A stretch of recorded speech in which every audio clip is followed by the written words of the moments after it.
Good evening and welcome to the Invictus F1 Performance League. You join myself, Craig, and Malk as always for round 4 of the Invictus World Championship. We're in the Autodromo Nacional Monza, otherwise known as Monza for short. It hosts tonight's Italian Grand Prix. We're going to have 11 turns, 27 laps over a 5.7 kilometre circuit. But before we get anywhere near that, a quick introduction as always to Malk. Good evening, Malk. And firstly, what was your thoughts on last week's Singapore Grand Prix? And what are your hopes and what are you looking for tonight? Where are you in terms of the Italian Grand Prix and what we've seen so far this season with the last 3 races? Okay. Hi, Craig. I'm very well, thank you. I hope you're okay and well, and looking forward to the race tonight as always. Um, to answer the question from last week's race, as well as the season going on, it's just absolutely. I don't know how to say it. It was just absolutely epic, and fair play to the Bookster. I mean, in a Sauber car in Singapore, and he just did a magnificent race where no one has. I mean, I know we had Rossi and Mr. Steen always in the Sauber cars, but the Bookster out of nowhere won it with a Sauber car, whereas all the other guys were struggling at Singapore. Overall, I think it's going to be a close season because obviously we've always had different winners, and are we going to see a different winner, Craig, or do you reckon there'll be, or you reckon that record will be gone again now? I don't. I think it's too early to actually say the record of season winners is going to be gone. Looking at what we've had so far, it looks as if we're still on course for it. We've actually had one, two, three different race winners, I believe, this season. So we've had the Boogster win last week in Singapore with Sir Spud winning in Mexico and Tedgeworth taking the win in Brazil. So three different race winners in 3 races. So we're certainly on course to possibly equalising, if not bettering, last season's record of 11 different race winners in 12 races. On the Italian Grand Prix, it's going to reward a car that is very quick in a straight line speed. And last night we saw that with Jamie in the No Assist League securing pole position in the Force India, Yeah. and drivers such as MJ Coupe and Fascone might be the drivers to look out for. But just looking at the allocations this week with Saab in the Ferrari, and if I remember rightly, the last time he had a Ferrari was actually the Japanese Grand Prix, which he won. It's certainly a hard fought victory during that race, and we might possibly see something similar tonight. Nitro Gas back in the Red Bull, and we do know that he's secured pole position in the past at Belgium, is alongside Tejwa. But fast going in the Force India with Jake Warrior and Sir Spud in the Williams. That Mercedes power unit in the Williams and the Force India will certainly be mighty round the Monza circuit. So I think it's really difficult to predict who would secure pole position, and I hope that we hear from our viewers their opinions on who might secure pole, but also who could secure the race. And looking down at the bottom of the cars, that we see Betrayer and Rossi both in McLaren, and the Boogster remains in the Sauber alongside Mr. Stim. And both Sauber drivers seem to be developing a little bit of rivalry in the league chat, Malk. I'm not sure if you've seen some of that back and forth ribbing at each other. No, obviously because of work commitments and stuff, obviously I haven't had a chance to catch up with the Performance League and stuff, so, of today, and of hearing that, Craig, to be fair, you do enjoy the banter, don't you? That grudge and stuff, because I remember back in the days where, like, us two was battling out, and you're like, oh, I'm going to beat you, Malk. Nah, I can beat you, Craig. No, let's try it. I live it with the face of danger on that one. I remember that, and it was classic, wasn't it? It's a good banter. It's a good way to um, get Yeah, that absolutely. rivalry going. Absolutely. And as another dimension to online league racing, having a little bit of the mind games was certainly a strategy that I love to employ, often underplaying my hand. And I remember one race, I believe it was actually the Canadian Grand Prix, actually sharing with others that my tyres were getting destroyed, whereas I was actually having really positive tyre degradation. But it was that misinformation that I was happy enough to give to my rivals, so that I could possibly get that advantage in the other race. But also, a strategy that I used to employ, and I think a few of our drivers employ that at the moment, is doing the good old sandbagging in the official race, possibly running a little bit more fuel or a little bit more wing than they would actually in the actual race. So it's always good to see that other dimension in towards online league racing, and I'm sure that battle between the Boogster and Mr. Stim will continue up until round 12 when we finish the season at the Malaysian Grand Prix.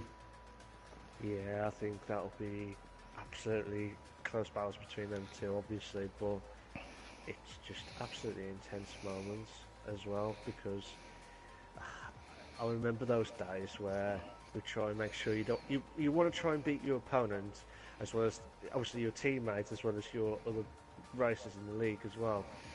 So either way, you just got to make sure that you like beat them on track and prove that Yeah, you can do it on absolutely. track. Absolutely. You cannot undervalue bragging rights, but most importantly, confidence that you take from a good race into the next. And I certainly think Monza is a good old fashioned old school track to develop confidence, and it's all about speed. Who can maintain the highest average speed throughout the qualifying lap and also the race? Quick mention from Gareth. He feels that Nick is possibly going to secure pole with Wave Oh, and Tail up there all right at the end. But we do have a wet qualifying session, and this will come into play for McLaren and Sauber that are down in power, but actually might be very find the rain very profitable for themselves, and it looks as if it's slightly wet conditions with all drivers currently on the inters. But I'm wondering if it's going to be very similar to the race that we had the other week there, Malk, where it started wet. I believe it was actually Singapore in qualifying, it was. And we saw some of the drivers, I think it was Nick, actually went out on the option tyre right at the end and secured pole. yeah, I think you might be right there, Craig. I think it's going to be the way it looks in the clouds there as we're watching some of the drivers coming out. And we're just watching Sab, who's the first driver coming out of the pit now. So to me, it looks like it's going to be a proper Inters quali, but the guys are coming out that early. Sounds to me it's like a dry race by the sounds of it, Well, we've unless I'm just wrong. had that confirmed from the pit lane, Mark. We will have a dry race. So that Oh, okay. throws everything into the mix, and we might see some of the slower cars up at the top of the grid and possibly find themselves out of position in comparison to the quicker cars, maybe not qualifying as well in the race. And Saab has a little bit of a slide at the chicane at the end of Sector 1, closely followed by a Renault. Meg Lugpe currently out on track with the Haas car as well. So we do have about half the grid on track. It looks as if Wave and Tail is putting a little bit of pressure on Saab on the outlap, just trying to get some heat into those tyres and brakes as he starts that run down towards Ascari. Yeah, definitely. I think. I tell you what. Here's a question for you, Craig. Do you like Monza as a track?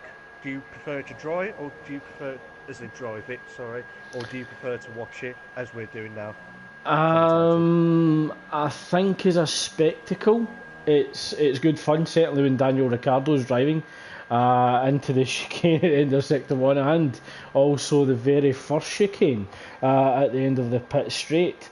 I think it's for no assist. It's a good challenge, particularly with the chicane at the end of sector one. That's one that I always seem to, mess up with the rear of the car skipping round. But I think it's an equal performance league where you can just go flat out as quick as possible on a dry race. It is a fantastic circuit to participate in.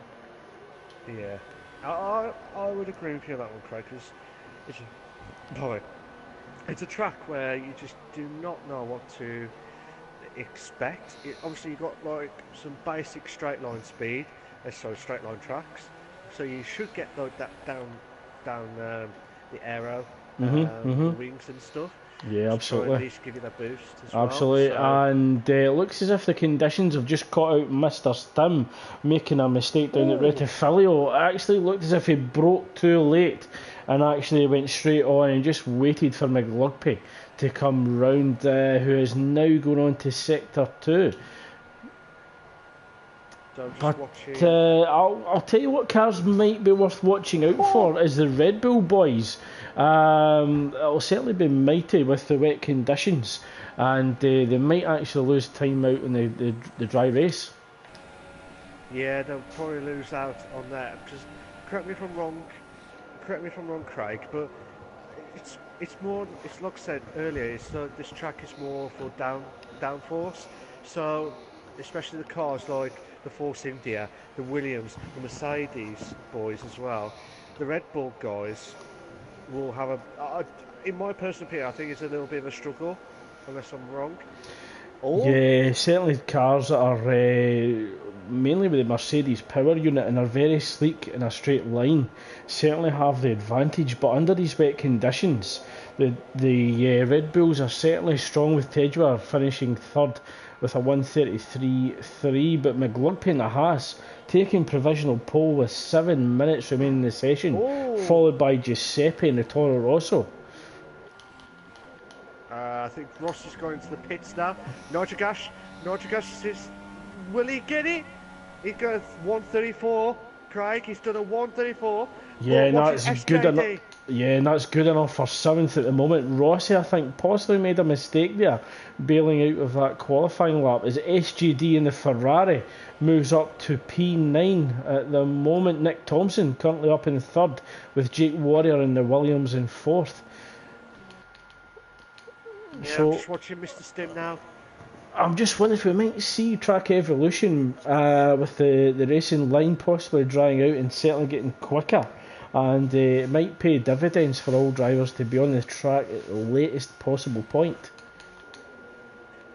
Do you, it looks like that similarity from last week at Singapore, where Nick LJ Thompson just decided to go on the ultras, wasn't it? The ultra softs. Yeah, certainly went straight on to the ultras as the track was drying out at the end, but the rain Oh, did finish very early on in qualifying. That allowed the track to dry out, and certainly with the track temperature and also the ambient temperature, the racing line really. Oh, and Sir Spud makes a major mistake down at the chicane at the end of sector 1 and actually ends up losing part of his front wing.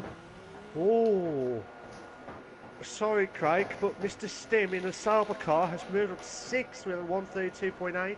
That's a good lap there. Yeah, the Big Star just coming across his start finish line, moved to 12th, so 6 positions behind rival Mr. Stim and the fellow Sauber. Okay, Craig, here's a question for you. I know we've had 3 races in. Who's been your driver so far?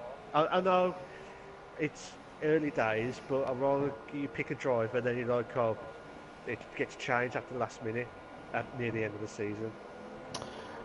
Just looking at consistency, I would probably say the Big Star. He managed third in Mexico, sixth in Brazil, and then managed the win in Singapore last week. But comparing that to Betrayer and Nick Thompson, again, both consistent drivers. So those top 3 drivers have managed to score fairly decent points in those 3 races. But I think the Big Star trumps the both of them at the moment. I don't know. Oh! Tejwa in provisional pole position at the moment on the Red Bull. So, are we seeing the track drying out at the moment, Mark? It looks like it, because, correct me if I'm wrong, Craig. Oh my god! Oh my God, sorry. Yeah, absolutely mighty lap time from Mr. Stim there, putting it on pole with a 1:32.03 tenths quicker than Red Bull driver Tedgewar, and surely the Boogster has to improve on 6th place. Very similar in pace to Mr. Stim, and possibly this might be Mr. Stim trying to audition for the F1 2017 Invitational race that we're hosting at the end of the season, Mark. Yeah, definitely. I think he definitely wants to try and do that. But oh, we've got yellow flags in sector 1, Craig. I'm not sure where that came from, but Yeah, possibly somebody running off track, getting back on as quick as possible, possibly missing a braking zone or just losing the rear of the car. But the track cleared up very quickly there as Wave Intel approaches Parabolica in the Renault, currently down in 10th place at the moment with a 1:33.1. Can he improve on 10th place with 3 minutes remaining in this session? And he doesn't. He's actually 3 tenths down on his previous qualifying time. oh my God, this is intense moments. We're already on the edge of our seats, guys. And like I said, make sure you comment. We would like to hear your views throughout the race tonight. So get your comments in, guys. And Fascoli's done a lap of a 1:33.1, Craig. Yeah, Mig Lugby's winding up for another hot lap, just exiting Parabolica. Currently in 4th with the Haas, 4 tenths down in Mr. Stim. Can he find those 4 tenths and close down Mr. Stim, possibly joining him in the front row? Oh, goes deep at Retifilio and actually jumps the curbs, and that will, or it should, invalidate that qualifying lap. I don't know, but Betrayer's done a fastest lap of a 1:33.1. Not the fastest lap of the qualifying, but that's his best time in the McLaren car, Craig. Yeah, and that looks as if qualifying's actually finished for Nitrogash. It looks as if he's ran out of fuel with 2 minutes remaining in the session. Can the Red Bull mechanics get that car turned around and get back on track as Fascone goes by the Renault on the run down towards Ascari? He's certainly up on his previous qualifying time, currently down in 10th, a 1:33.1. Can he improve? Nitrogas does retire in the pit, so that certainly was the last qualifying attempt from Nitrogas. Yeah, Wave Intel's moved up to 5th, Craig, and we were 1:32.4. He's got 1 lap. Oh, he's messed up on the first corner. He's messed up on that one. He's and Fascone in the force in there goes 1:31.6, the first driver to break the 31 barrier, followed by Jake Warrior, who moves up to P5. So Jake Warrior, does he have enough fuel on board to go for a second lap? Lord up into 3rd. So possibly that mistake at Retifilio certainly compromised the likelihood of joining Fascone or Mr. Stim on the front row, but Mr. Stim coming back out on track. It's unlikely he's going to make it round with 40 seconds remaining for another attempt. Oh, SJD has moved up to 2nd, Craig. Unbelievable. There won't be any more Mamma Mia's on that one. It's just a fantastico, magnifico. And like I said, you're not going to get the Super Mario Bros. Out there with those pizzas out. That's it. You never know what's going to happen next. And I'll shut up now. Yeah, with 10 seconds remaining of qualifying, the grid is very busy as Jake Warrior comes down towards Ascari. It looks as if he actually went too deep in the right hander of Ascari. That was down at turn... Goodness, that's turn 10. Turn 10 that was. I'll let you off, Craig, on that one. Don't worry. We got Jake coming up to the last corner now. He's going to get that big, massive boost there. But Meg Lugby, I believe, is behind, so this may be close. Jake Warrior stays in 7th. Giuseppe currently down at 4th. It looks as if he's actually lifted off now, so SGD does move up to 2nd in the Ferrari. Fascone comes back into the pits, and that will be a retirement. So Fascone certainly happy with securing provisional pole at the moment. Giuseppe's going very slow at the moment, but SJD, can he get one better? Putting on provisional pole, he doesn't. Although he did improve on his previous qualifying time, he did not beat Fascone in the Force India. Oh, what a lap from Spud! Oh, what a lap! He just moved up to third. Oh, what a lap! Fantastic driving from Sir Spud. Surprised that he's actually here, Malk, as we did get reports that he had injured himself throughout the week and he was certainly doubtful for tonight's race, so Sir Spud fighting through the pain. Yeah, I think... Yeah, I hope he has a speedy recovery, but fair play to him for carrying on. Spirited, like Sir Knight on that one. Well, although he might not have a speedy recovery, Malk, he's definitely looking speedy tonight, sitting on the second row of the grid, but most importantly, the clean side of the track, so he could actually get a good run on SJD in that run down towards Rettifilio. Yeah, it's going to be absolutely intense moments. I was going to say, I thought Giuseppe was going to do his next lap in, but what a lap from Fascone as well, and SJD as well. I mean, yeah, certainly very impressive against some very quick cars and drivers round about him. So could we see a turn of form from Fascone as we approach a third of the way through the season? I will say this now, Craig, and then Fascone will hate me saying this. If I remembered it right, for history, and I mean history, he does well in qualifying, but he will struggle in the race because out of all the races that I've known, when he was first, he only won it once. Yeah, so I think the most memorable was actually the Japanese Grand Prix. I think that was 2 seasons ago.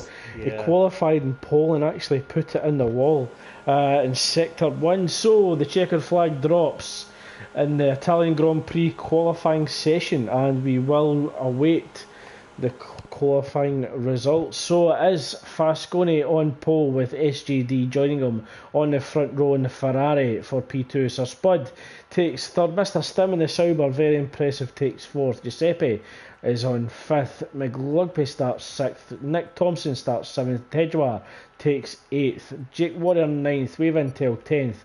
Saab 11th. The Boogster in 12th. Nitrogas 13th. Betrayer 14th, MJ Coop 15th, Notorious 16th, and yet to set a time was Rossi in the McLaren, and he will have a free tyre choice. But it is a standard one-stop strategy for the race between super soft and soft tyres. We might see some drivers going the super soft medium, just hoping to avoid the degradation late on in the race, Malk. Yourself, would you go the quicker, possibly riskier strategy, or would you go for the safest super soft medium strategy for the race? Depending on where you are on track, obviously I would have gone for the riskier strategy, because you get that boost, haven't you, and you've got that momentum going in. But obviously you've got to do another pit stop, but as long as you don't get caught up with the other drivers as well. But yeah, you don't want to be caught up in the dirty air as well, really scrubbing those tyres, especially the super soft, more durable tyre.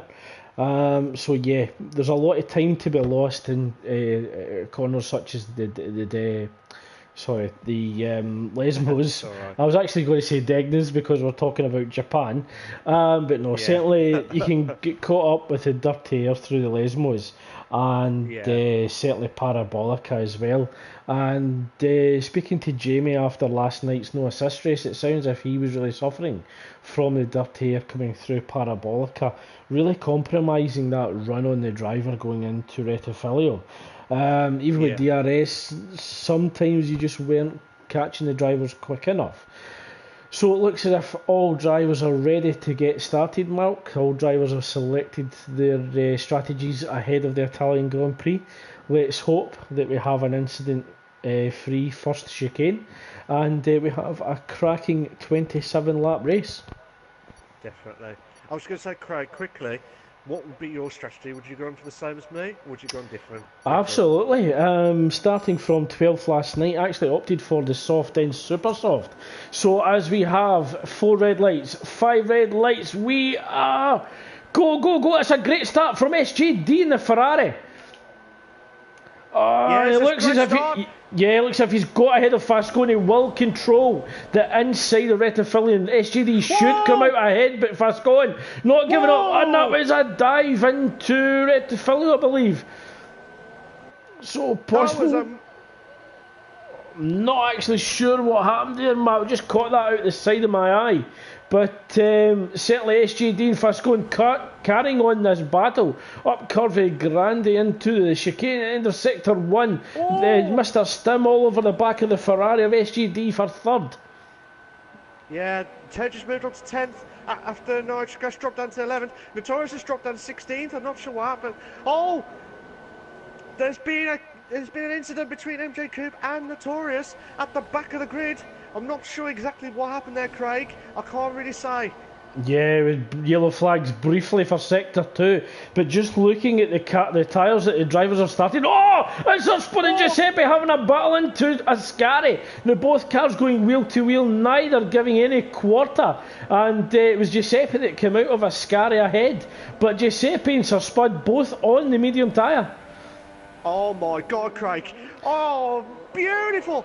Oh, two in the bed. Yeah, Meg Lugby going round the outside of the Williams. There's a spurt at Parabolica, followed by Nick Thompson, the Toro Rosso, looking to get into the toe. He's not actually tucking in towards Meg Lugby's toe, but there is a 5-car battle running into Rettifillion. Oh, you beauty! Oh, you are absolute beautiful, guys! Beauty, beauty, beauty! Yeah, the Toro Rosso of Nick Thompson, the Boogster and the Sauber going wheel to wheel round Curvy Grande. Nick Thompson gets the better straight line spin, gets out ahead and towards the end of sector 1. The Boogster just tucks in behind the Toro Rosso, but almost got the better exit from Nick Thompson. But the Boogster actually had to lift off to avoid contact. Yeah, he had to try and avoid that, Craig. But, oh my God, we had a 5-car. 5 cars. Oh, you beauty. Oh, mamma mia. Oh, who's that? The Saab? Saab trying to go down the outside of the Red Bull of Nitrogas towards Ascari, gets it done under power. So Saab moves up to P11. Oh my God! Oh, three in a bed. Oh, the top 3. Oh my God! Oh, we have a 3 in a bed. Oh no, we haven't. We got a 2 in a bed. Yeah, Fascone runs wide at Parabolica, allowing SJD to close in behind. But Mr. Stim just tucks in behind, getting the double toe from the Force India and the Red Bull, the Ferrari. Oh my God! Oh, what a move! What a move from Mr. Stim! Oh, yeah, went down the outside of Rettifillion for turn 1, had inside for turn 2 and gets ahead of SJD coming up towards Curvy Grande, hoping to chase down the Force India of Fascone. Yeah, so I didn't mean to shout, screaming like a madman there, Craig, because of what happened at the top 3 at that point. Nick Thompson all over Meg Lugby coming into Lesmo 1. Got the better exit out of the chicane, but can't get close enough to get alongside McLugby. So McLugby could be under pressure on that long straight down towards Ascari. Yeah, it could be under pressure here, but oh my God, this is absolutely intense moments and loving it. But wave and tell, side by side with Sir Spud. Yeah, Sir Spud goes deep into Ascari, tried to avoid contact with the Renault. That opened the door to wave and tell to just go past on the inside. Looking at Sir Spud's car, looks like there's possible front wing damage to the left hand side. Possibly, Craig, possibly.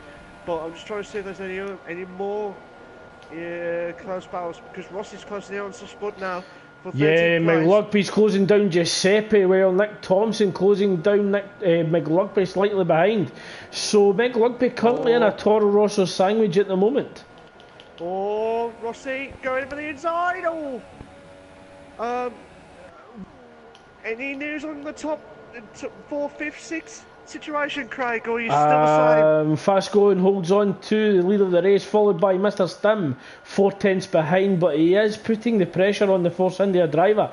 SJD remains in third after that earlier overtake by Mr. Stim. Giuseppe holds on to fourth with McLugpay and Nick Thompson closely followed behind as we exit Lesmo 2.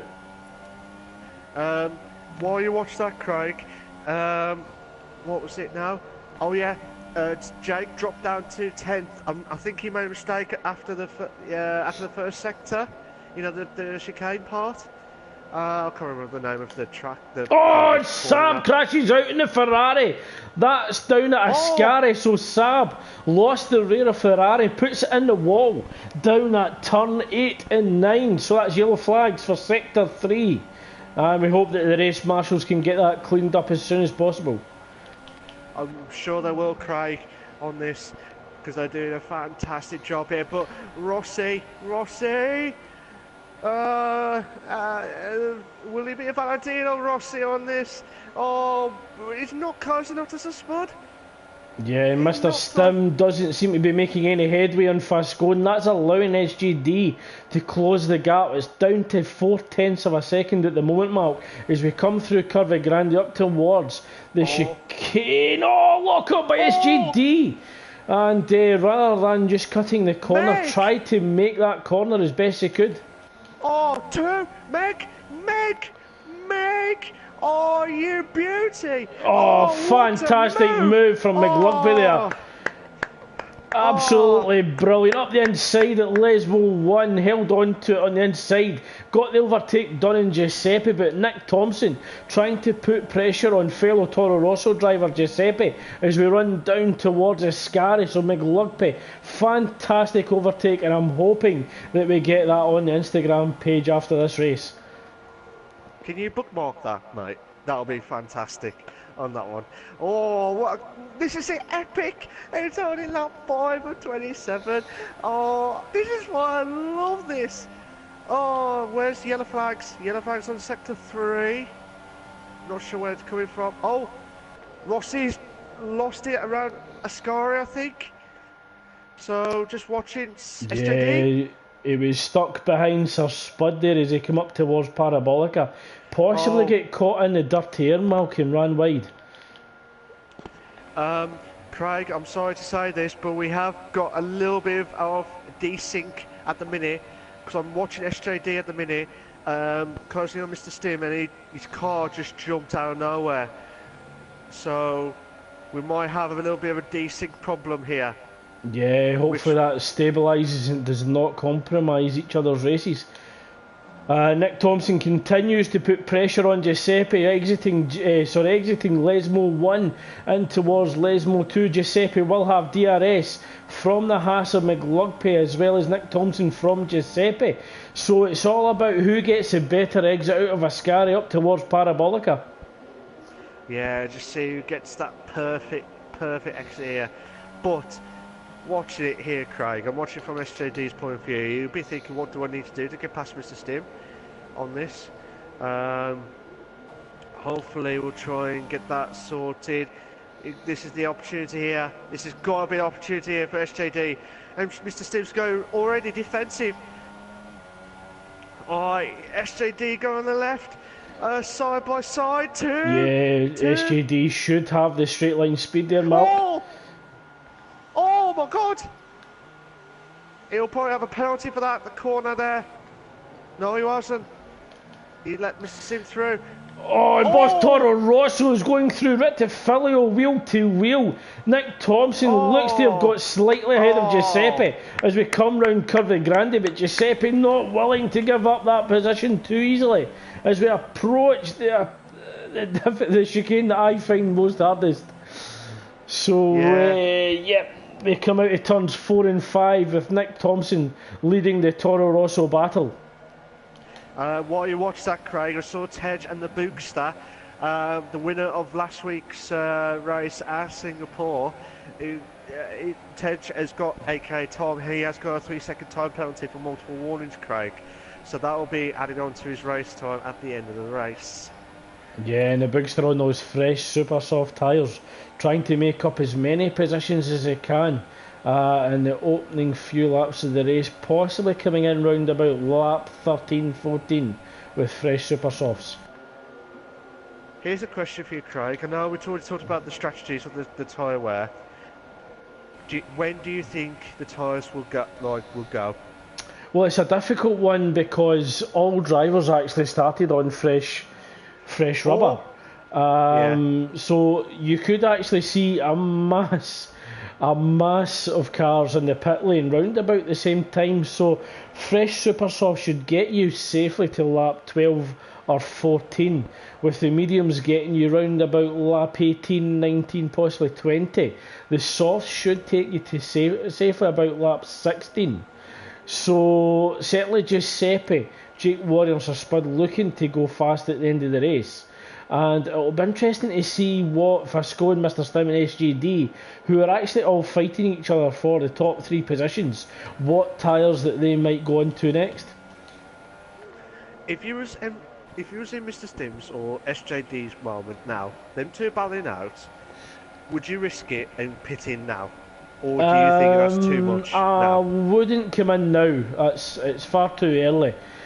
What I would do is if I'm safely behind the competitors ahead, I would turn on the lean fuel, do some fuel saving, also tyre saving, go to about lap 10, 11 and possibly do the undercut. When I come back out, go straight onto rich fuel and have a blistering out lap, hoping to get that undercut.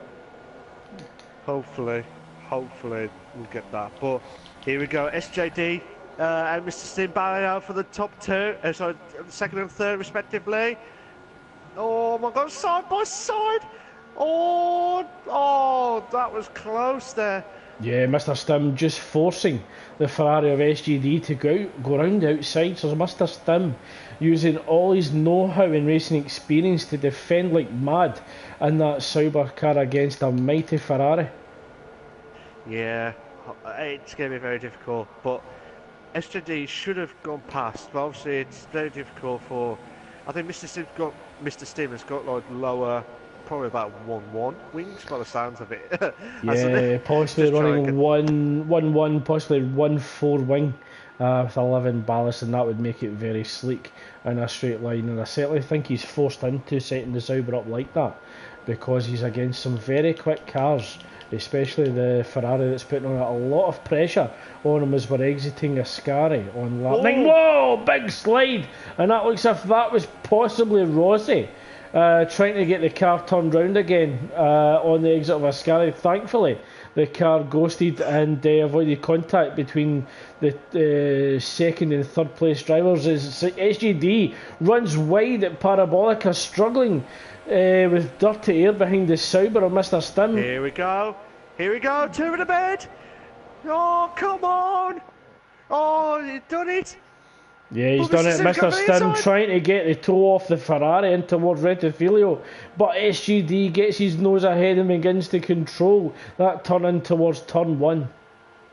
Oh, as you said earlier, Craig, I think Mr. Stim at the minute is winning this battle of the Bookster at the minute. So... And it's a retirement from Rossi in the McLaren after a difficult race, and it will actually be his final race in the Performance League, concentrating on other things at the moment, Mark. So we hope to see him return to the Performance League in the 2018 edition. Yeah, I wish him all the very best in whatever he does, and hopefully, as you said, Craig, he will come back and battle it out in the 2018 game. So I wish him all the very best. So on the run down towards Ascari, the Bigster and Tedua continuing to fight for 7th and 8th respectively. Tedua tries to go defensive, covering the racing line, and picks up a 3-second time penalty in his entry into Ascari. That's 2 penalties, Craig, from Tej. 2 penalties from Craig. I'm not saying you should have penalties, Craig. That would actually drop him down to 10. So Fasconi tries to cover off the undercut, does come into the pits.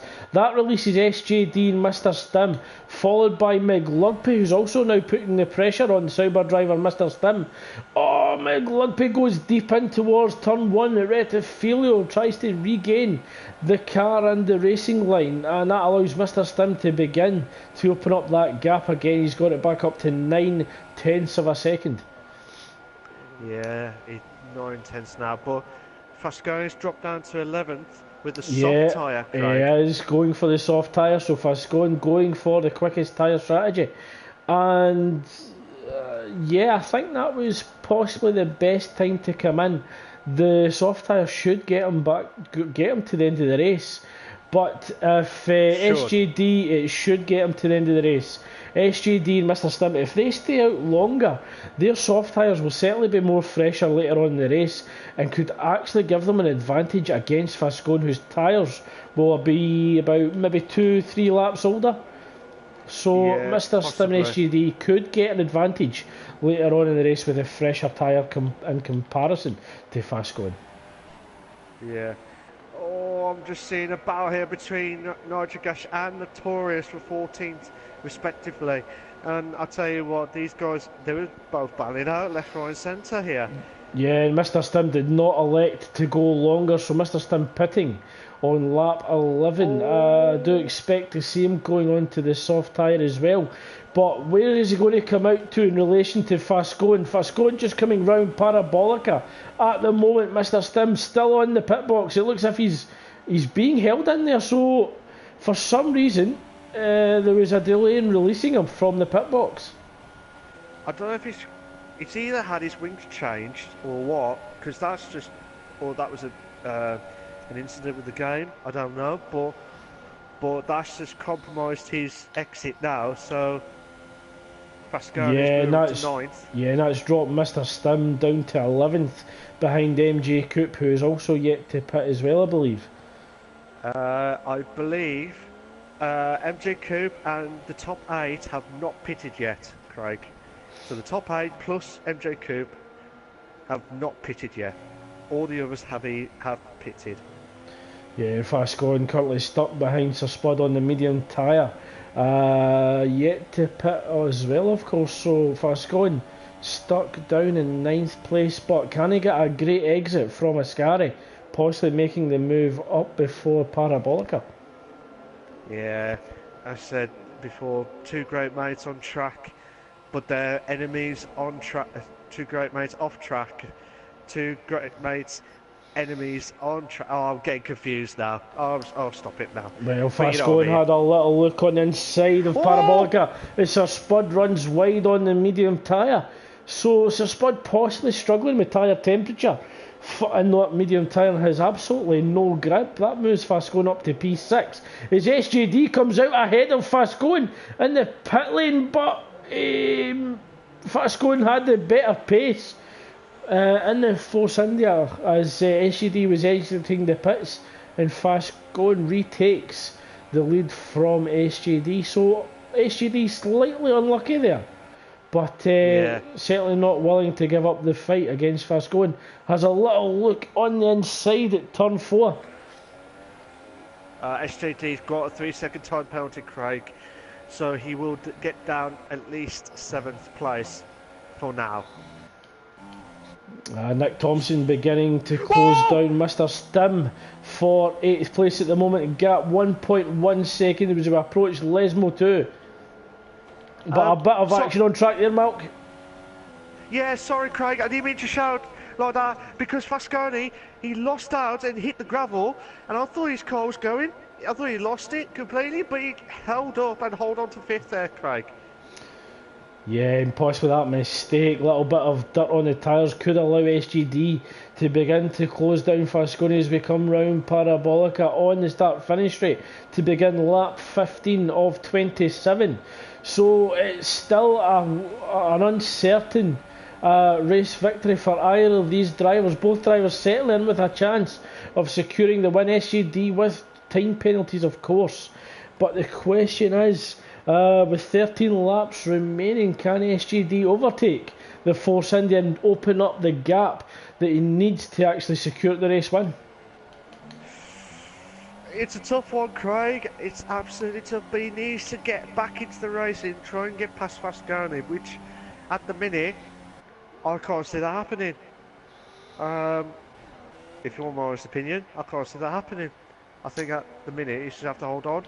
So Meg Lugpay does lead the race at the moment on the soft tyre. Yet to make a pit stop, as is Giuseppe and Jake Warrior, who are currently in P2 and 3.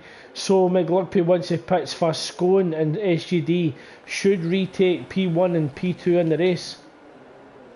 Yeah, should take it, but SJD's got a better exit out of Ascari here, but he's closing in on Fascone. He hasn't got the rich fuel on, which is very surprising considering he needs that boost to get past him. And he needs to get past as quickly as possible. Possibly just waiting for the exit of Parabolica to switch on that rich fuel. Fascone goes deep in Parabolica, and that allows SGD to get right on the gearbox. Pulls out of the slipstream very early, looking to move back in. Gets the DRS open. Can he get up alongside and towards Rettifilio? Oh, there's a lock-up of the brakes from SGD that allows Fascone to maintain that lead over him for P4 and 5 at the moment. Yeah, he doesn't want to stay there too long, Craig, because of his tyres. He will ruin his tyres if he stays behind Fascone too long. Yeah, as Fascone and SGD continue this battle, Mr. Stim will begin to close down the gap. We're currently round about the 6-second point, but with Sir Spud yet to pit, that would free up Mr. Stim. So Mr. Stim possibly hoping that these two drivers continue this race-long battle, allowing him to come back into play. Yeah, looks like Fascone ran deep out of Lesmo 2, picking up the gravel again, allowing SGD to come alongside in towards the entry for Ascari. The question is, who's going to brake latest? Look at Fascone broke a little bit too early, allowing SGD to come alongside both drivers wheel to wheel through Ascari, turns 8, 9 and 10. I was going to say that would have been a fantastic move and would have said what a move from SJD. But he's tried everything. Fascone's got one again. Yeah, he's really struggling. Fascone really struggling with Parabolica at the moment as SGD takes a better line. Yeah, he's got a better line there, but he's not doing anything. He's going to have to do the bonsai. Yeah, I think SGD running more downforce on the Ferrari in comparison to the Force India of Fascone. Fascone definitely strong in the straight line speed against DRS. Yeah, see how SGD tries to get past Fascone. He's going to have to do it in that. There's contact. The Ferrari makes contact with the rear of the Force India, and that unsettles the Ferrari at the front end. Slight lock up and loss of the rear end, and that allows Fascone to begin to open up the gap. Yeah, this is the chance that Fascone has not made a mistake in the last 2 laps there. Yeah, and Mr. Stim's closed down the gap between himself and Sir Spud to 0.8 of a second. So if Mr. Stim can get tactically behind Sir Spud, he'll actually allow Sir Spud to pull him up towards Parabolica, possibly picking up the DRS on that pit straight. Meg Lugpay's pitting, Craig. Meg Lugpay has pitted. Yeah, so Meg Lugpay should cross over to the super soft tyres as Giuseppe and Jake Warrior decide to stay out. This is the chance, Craig. SJD and Fascone for side by side. Where's Mr. Stim? Yeah, Mr. Stim comes past Sir Spud, and Sir Spud eventually comes into the pit on lap 16. So that has allowed Mr. Stim to become free of any traffic, and he's in clear air 5 seconds behind SJD's Ferrari. He's actually took 0.3 of a second out of SJD in a matter of corners, so Mr. Stim certainly on the pace at this point in the race. Yeah, see how it goes here, but what's going on here is just unbelievable, Craig. Absolutely fantastic. And it's only lap 17 of 27. Yeah, and as SJD sees that gap between himself and Mr. Stim closed down, he'll feel the pressure and he knows he needs to get this move done with Fascone. Yeah, he's looking to go down the inside at Ascari, so he should control it as Fascone runs round outside, picks up the gravel, and he's actually compromised his exit as he picks up the grass. But where is Mr. Stim in relation to Fascone? is 2.9 seconds, so Mr. Stim has closed the gap by roughly 2 seconds as both Fascone and SJD were battling for third and fourth. Here's a question for you, Craig. Do you reckon Mr. Stim will get into possibly third? Do you reckon Well, with Giuseppe and Jake Warrior pitting, Mr. Stim will be promoted to third right now. But does he have the pace to defend against Nick Thompson, who is 5/10 behind and closing hard? Looks as if Nick Thompson could have the quicker car, but with Mr. Stim defending as well as he has been this race, certainly final podium position is certainly not a certainty. I think he has got a chance, Craig. In my personal opinion, I think he has got a chance. But as you said, he's got to watch out for Nick L.J. Thompson. But the one to watch out for at the minute is not just Nick L.J. Thompson as well as Mr. Stim.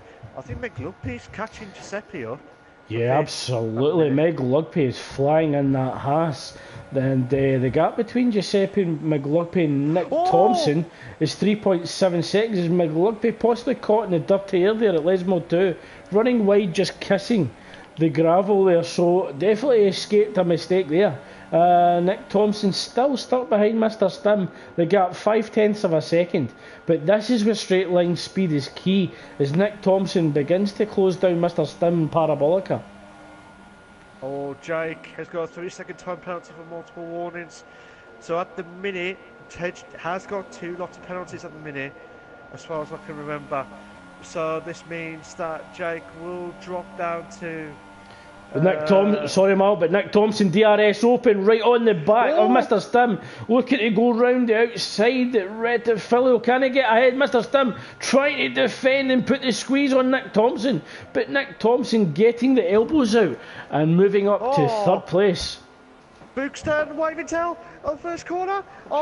Second, Waventel, the Flying Scotsman. Don't worry, you're the original Flying Scotsman, Craig, on this. But Waventel, the Flying Scotsman, now ready. Oh my God, the Bookster and Waventel. Yeah, wheel to wheel round curvy, grande. Oh, fantastic racing. The Bookster trying to go down the inside at the chicane into sector 1. Waventel just clips the curb with her rear left tyre, possibly unsettling that Renault. That Renault as the Bookster tries to close him down even further. We've got a 3-car battle there, Craig. Wave, Bookster and Warrior. Wave, Bookster, Warrior. Yeah, here comes the Warrior. Here comes the Warrior.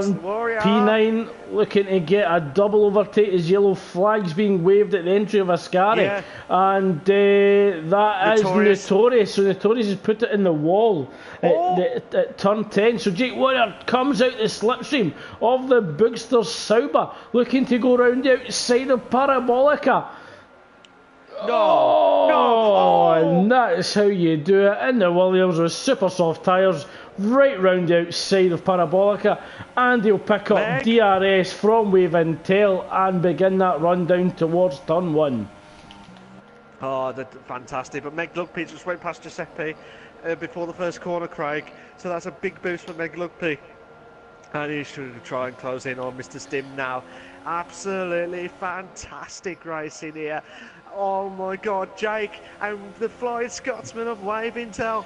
What will happen he's here? Not flying too well at the moment because Jake Warrior is going to fly right past him on the inside at turn 4 and goes round the outside at turn 5. So Jake Warrior, 2 overtakes in a matter of corners. Bookster tries to go round the inside at Lesmo 1, but Waventel just holds it round the outside. So very opportunistic from the Bookster in the Sauber, and he nearly pulled it off. If that move went on, Craig, I would have said I've retired, because that would have been the greatest move I've ever seen from the Bookster.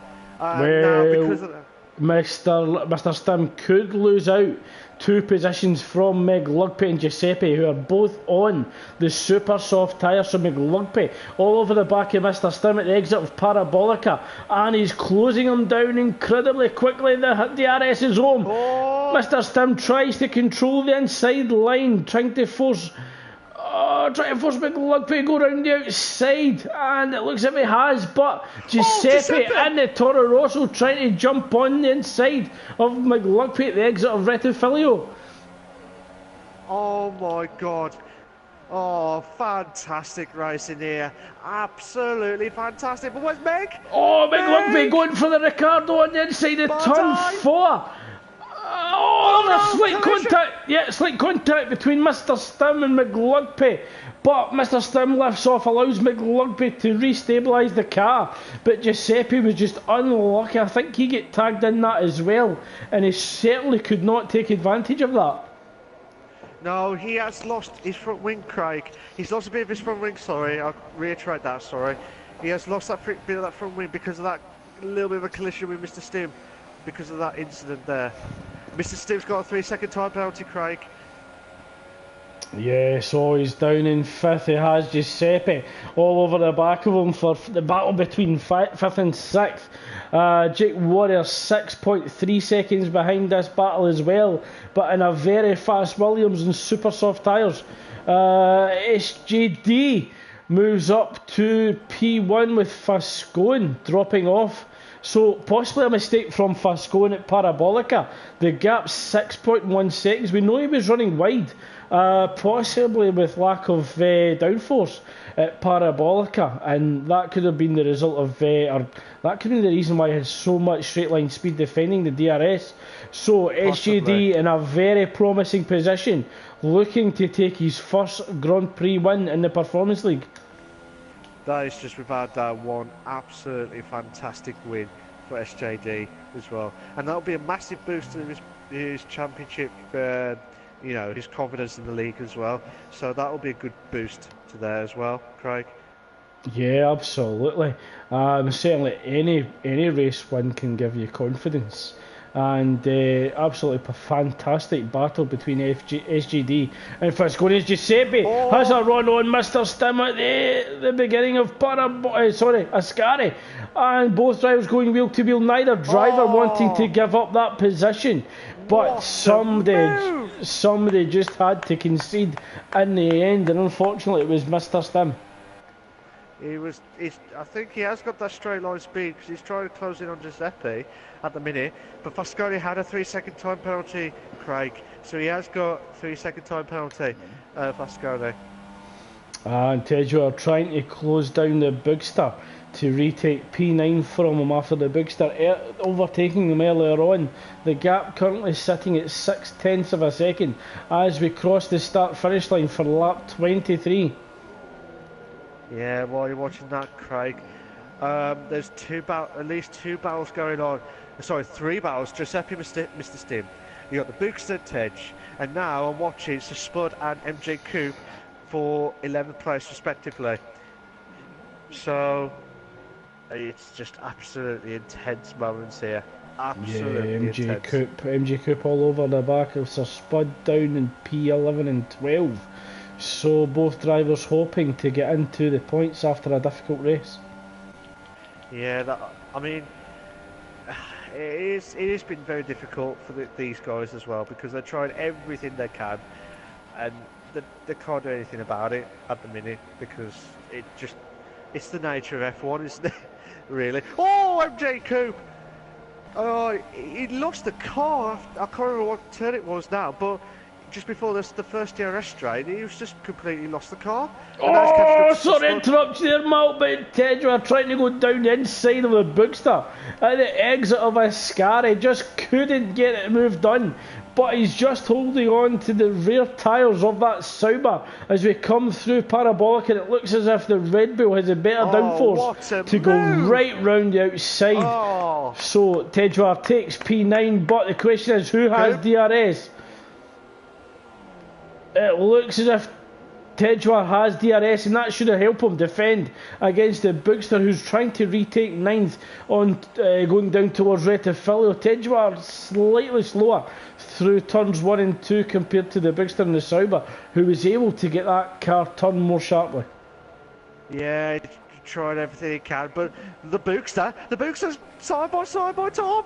Oh, Tom, slow down, let the Bookster through. I think he did not want to get collide there of that chicane part. Yeah, It's just, Tejwa possibly playing the long game there, not wanting to risk any contact going in towards turn 5. It's certainly a very tricky chicane to go wheel to wheel, and myself and Nicky almost pulled it off last night in the no assist league, but on the exit of turn 5 there was slight contact between myself and Nicky. So it's a very tough part of the track to go wheel to wheel. yeah, tries everything he can, but what's been your best moment so far, Craig? Oh, there's so many. It's hard to actually pick out one. Some great wheel-to-wheel battles down at Retifilio. So certainly any wheel-to-wheel battles going through there is definitely worth a watch. Oh, definitely. But, sorry to interrupt there, Craig. Tej. Oh, side by side of the Bookster. That Veruska. Oh, the Bookster goes for the switchback, catching Tejwa sleeping, throwing it down the inside. Absolutely great overtake from the Bookster. I saw that and I was thinking, that's Nigel Mansell all day on that one. Like, cheeky there. Nick Thompson runs wide at Lesmo 2 into the gravel, and that moves McLugby up to P3. So mistake from Nick Thompson at Toro Rosso.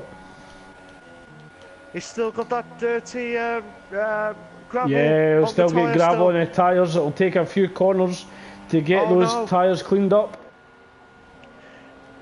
And your luck doesn't get any better because Nick LJ Johnson has got a 3-second time penalty for multiple warnings, Craig. Yeah, and that puts him in the clutches of Mr. Stim, roughly 3.4 seconds behind. So another 0.4 of a second from Mr. Stim could put Nick Thompson in 6th position. Yeah. I don't know if they're going to be happy with us with the commentator's curse, because Fascardi got pole and he's at second at the minute with 2 laps left to go. And then you got Tej closing in on Bookster now. Will we see the bonsai moments, Craig, in the last 2 laps? Well, we are on the penultimate race, and those gaps look bigger at the end of the race than they did at the start of the race. So I think there is a big difference between 1 point and 2 point. Maybe not halfway through the season, but certainly at the end of the season, every point counts. And we might see it as Tejwa gets the better exit out of turn 5 in comparison to the Bookster. So Tejwa would have seen that, and that would have given him hope. He's got a great exit from Lesmo 1. Certainly playing the long game here, not wanting to risk any contact in towards Lesmo 2. He knows he has a DRS zone going towards Ascari, and he will have another DRS zone going along the pit straight. So Tejwa just needs to keep close to the Sauber, get a great exit from Ascari and Parabolica as well, and try and get to in a position that he can retake P9. Here we go. This is a chance, Craig. Oh my God, 2 in a bed. Oh, yeah, and he repeats that feet going round outside at Parabolica, but runs wide. Will that allow the Bookster to come back into play? But it looks as if the Bookster might get DRS here. And he does, so the Bookster gets DRS. We saw that late switch back, and he's coming back into play towards Retifilio. Tejwa trying to get the squeeze on the Bookster, and the Bookster's absolutely having none of it. So the Bookster retakes P9 from Tej, as Tej took it back on the outside at Parabolica. Yeah, SJD's coming up to the last few corners now. Just before, I think it's before Parabolica now. Yeah, so SJD exits Ascari, and they will be celebrating already in the cockpit of that Ferrari, and the Tifosi will be absolutely jubilant. A Ferrari win at the home Grand Prix. So SJD will take his first career Grand Prix win at the Italian Grand Prix, and it is a perfect race for Ferrari, and Fascone will be ruining that chance to taking the race win, but he will come across in second. Oh, what a move! Oh my God, Craig! What a move from on, Ascari! Oh, that's Yeah, but the absolutely Bigster beautiful. getting the toe, looks to go round the inside at Parabolica. Tedgeworth just needs to hold on to it, runs deep because he's trying to narrow that line, but the Bigster will have a great run in Tedge. Will he get across the start-finish line before it? And because of penalties, the Bigster does get promoted to 9th place. So absolutely great battle right at the end between Tedgeworth and the Bigster, and it is actually penalties that actually completed that result. So Spud comes across the line in 12th with Nitrogash, and the Red Bull coming in 13th with Betrayer and the McLaren, who will cross the line in 14th. An absolutely edge of your seat race from start to finish, but it is absolutely jubilation at the Ferrari garage and for the Tifosi for that Ferrari win and that SJD win. Saab does leave the session after a retirement early on in the race at turn 9. So we are just waiting for the drivers to come out onto the podium, and we hope that they join us in the commentary box as well. So SJD and Ferrari take the race win and the top step of the podium. Oh, fair play to these guys. That was just absolutely fantastic. I'll tell you what, that was just an absolute epic drive from everyone. And fair play to SJD for winning that race. Vasconi did everything he can. Yeah, so the final classifications for the Italian Grand Prix are: SGD takes tonight's race win for Ferrari, Fascone after qualifying in pole takes second, McLugpy takes third after starting sixth, Giuseppe will take fourth, Nick Thompson after that mistake drops to fifth, Mr. Stim will take sixth, Jake Warrior seventh, Wave Intel eighth. The Bigster took 9th. MJ Coop actually moves up to P10 after penalties, dropping Tedgeworth to 11th with Sir Spud taking 12th. Nitrogash 13th. The Betrayer 14th with Notorious Rossi and Saab retiring from the race. So hopefully we will be joined by the top 3 drivers, Mark. And we've actually lost the race winner, so he's actually left the season. Left the session, probably running down to the Ferrari garage to absolutely celebrate with the Ferrari mechanics and team principal as well as the Tifosi. So hopefully we'll be joined by Fasconi and McLugpy, I believe. And if you give me a couple of moments, we'll rejoin and we will await the drivers to join us in the commentary box as well for the post-race interviews. Yeah, SJD.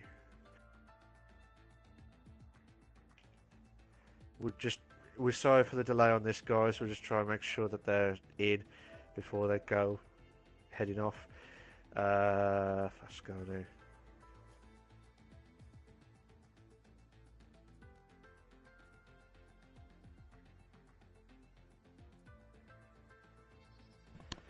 So we're just waiting for the guys to join in. I think, was it Meg who finished third, sorry? Craig?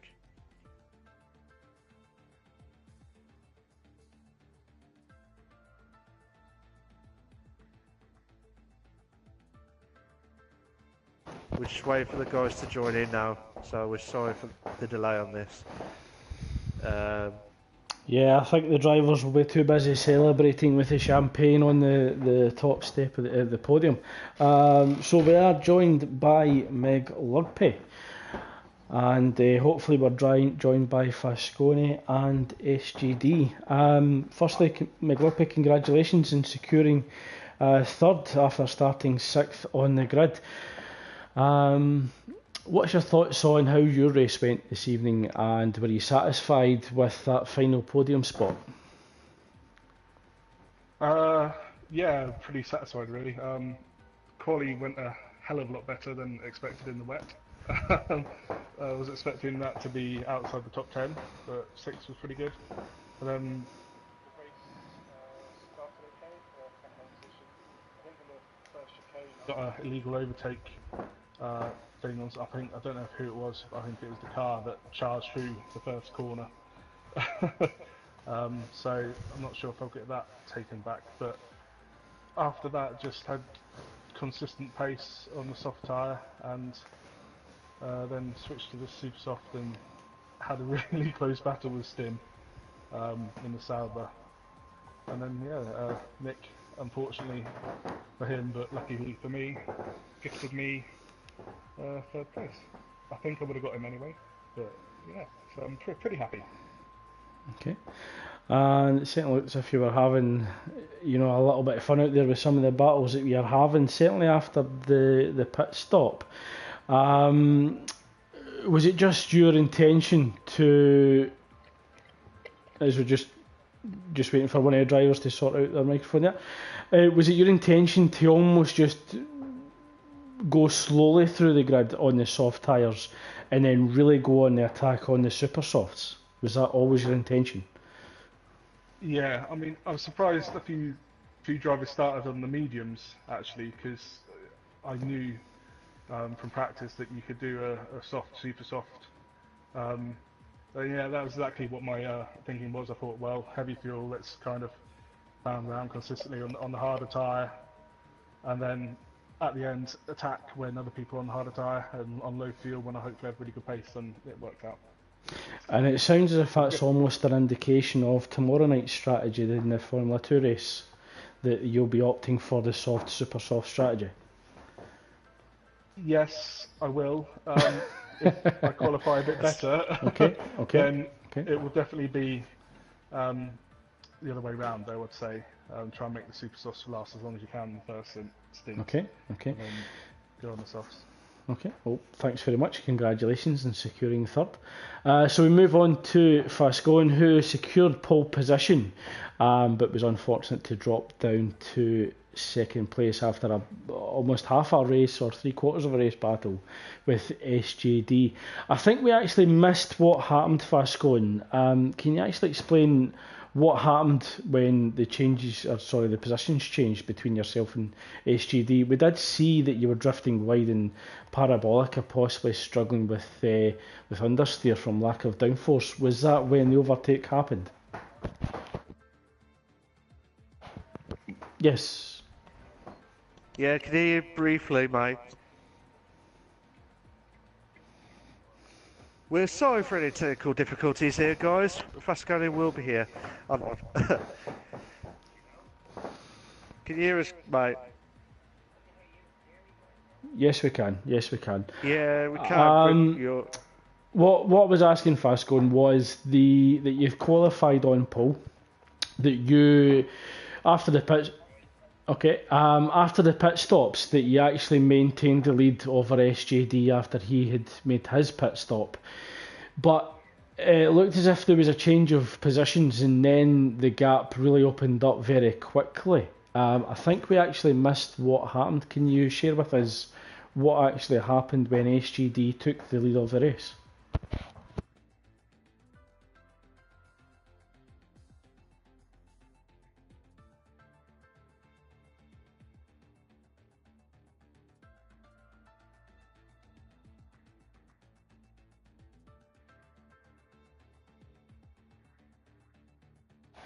And going on, the run that you have for qualifying well, but almost failing to really capitalise that on race victories. Is this just another incident of that, or do you feel this isn't as bad as previous races where we saw you almost crash out or really struggle? For example, the Japanese Grand Prix, where we saw you really struggle. So is this not too bad a loss? Is this almost satisfactory for you, or do you feel this is a big missed chance?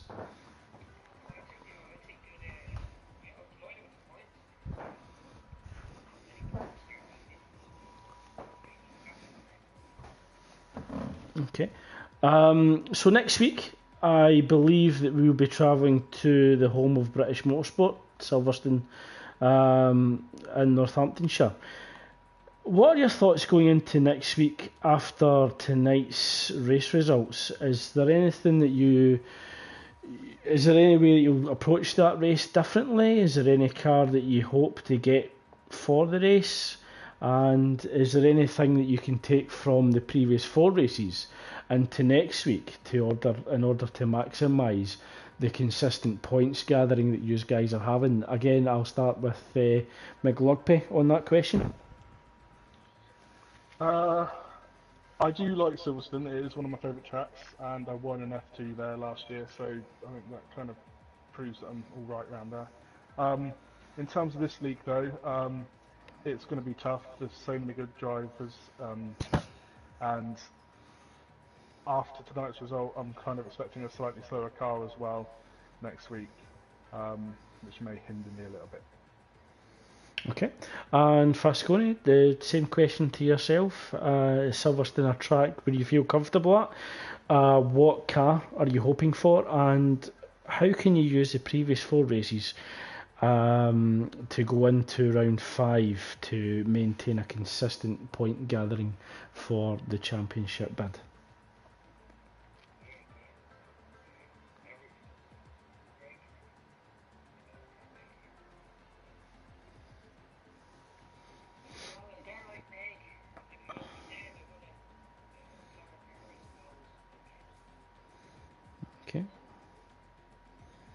Okay. So I just want to thank you guys for joining us. I'll hand you over to Mark, who might have his own questions for yourself. So Mark, do you have any questions for McLugpy or Fascon? Oh yes. Oh yes. Oh yes. I'm not doing the Churchill moment like oh yes, yes, yes, yes on this one. But I'll start with McLugpy first. But congratulations on getting third, mate. Fantastic drive in the Haas car. And I will say this now: where have you got that pace from? Because when I remembered you started in F2 last season, struggled, but now you're one of the top performers, as I've seen, and you've improved. Where can I have those tactics, please? For no assists, please. Where's that boost come from? It's a secret, I can't tell. Oh, damn yeah, you! sorry to spoil it. No, in reality, I think it's just before I joined Invictus Racing League, I hadn't really done any racing against anyone other than in career mode. Racing against real people who are fair but fast makes you faster as well. I've also put a lot more work into kind of practicing and preparing for races compared to the start, whereas I just kind of first few races last season I'll just kind of roll up and just have a bit of fun. Now I'm kind of preparing a bit more, working out my setups. So yeah, I guess that's where it's come from, really. No, like I said, mate, you have improved. And for me, like from where I've seen you from F2 last season to where you are now, you've done a magnificent job, and keep that momentum going wherever you do. And I reckon if you keep that going, I reckon you'll be like properly in the F1 league next season, or you know what I mean. So that it'll be No, a but I'm privilege just if I saying. do, but yeah, it's very daunting if that did happen. But Yeah, I guess it's what I'm it's training for I mean, sure. but like I said, it's just what's the word I'm after? It's more of like the confidence boost, and you have improved a hell of a lot from Meg, and keep that momentum going. Um, I mean, did you expect to get third today, or did you try and see how it goes tonight? I thought there might be a good chance because qualifying, I think there was several on us within like a couple of tenths. I think it was third down to seventh. I think I Yeah, qualified sixth. We were like all within a tenth, and that was in the wet. And then I think there was a couple of slower cars. I think Stim qualified in front of us, which was brilliant in the Sauber. But I thought in yeah, dry conditions I might be able to get him. So I thought there was definitely a chance of progressing forward. yeah, Not necessarily get on the podium. I thought my hopes were over as once I had to serve that illegal overtake penalty in the pit stop for 5 seconds. Because I think if that not happened, I think I would have got Fasconi on the track potentially. yeah. But yeah, I certainly thought there was a chance of progressing. But podium is brilliant. Really, really happy. But fair play to you, Meg, and keep that momentum going throughout the whole season, not just in performance, but obviously in F2. and all the other leagues as well. So you're doing a fantastic job, and keep that going. All right, mate. Fantastic Thank for you. getting third. Fascone, hello. How you doing? How you doing? Um, c Congratulations on getting pole today, but I bet you was gutted for missing out on first again.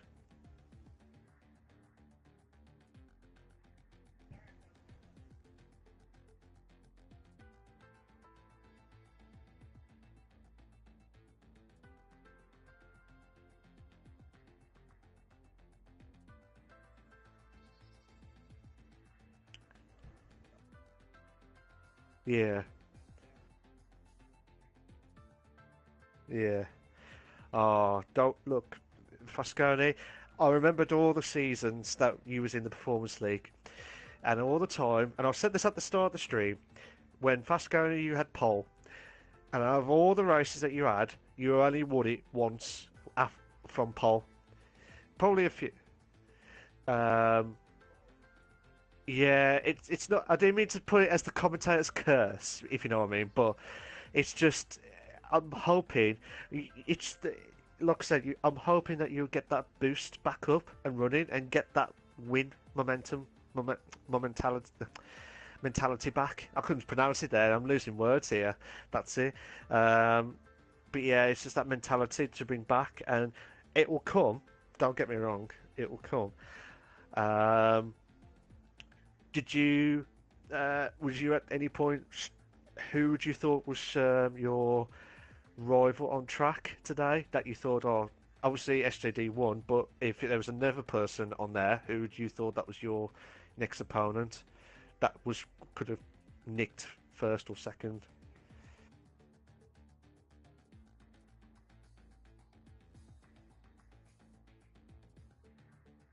Yeah.